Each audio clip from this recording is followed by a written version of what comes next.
GT பொறுத்த வரைக்கும் பாத்தீங்கன்னா ஆஸ் அ டீமா சூப்பரா பெர்ஃபார்ம் பண்ணிட்டு இருந்தாங்க. அந்த ஒரு லாஸ்ட் ஒரு 2 மேட்ச நீ வந்து விட்டுட்டீங்கன்னா, ஆஸ் அ டீமா வந்து ரவுண்டடாவும் அவங்க இருந்தாங்க. என்னதான் டாப் 3 பெர்ஃபார்ம் பண்ணா கூட, மிடில் ஆர்டர்ல அப்பப்போ ஷாருக் கானுக்கு கிடைக்கிற சான்சஸ்லாம் பெர்ஃபார்ம் பண்ணியிருக்காரு.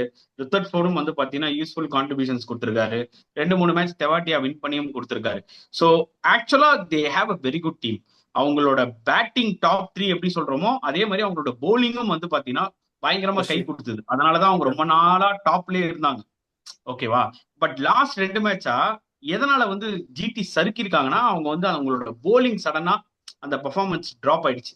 சோ அது வந்து பயங்கரமா தெரிஞ்சுது அவங்க பேட்டிங்கும் அஃபெக்ட் ஆனதுன்னு.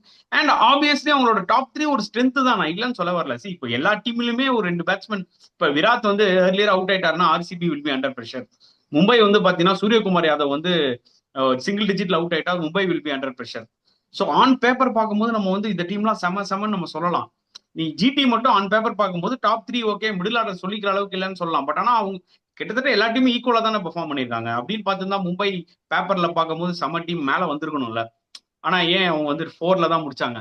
ஸோ சம்டைம்ஸ் நம்ம பெர்ஃபார்மன்ஸையும் பார்க்கணும். மிடில் ஆர்டரும் ஆக்சுவலா பெர்ஃபார்ம் பண்ணியிருக்காங்க. ஓகே, பட் அவங்களோட மிகப்பெரிய கான்ட்ரிபியூட்டர்ஸ் யாருன்னு பார்த்தா டாப் 3 தான். அண்ட் மெயினா டாப் 2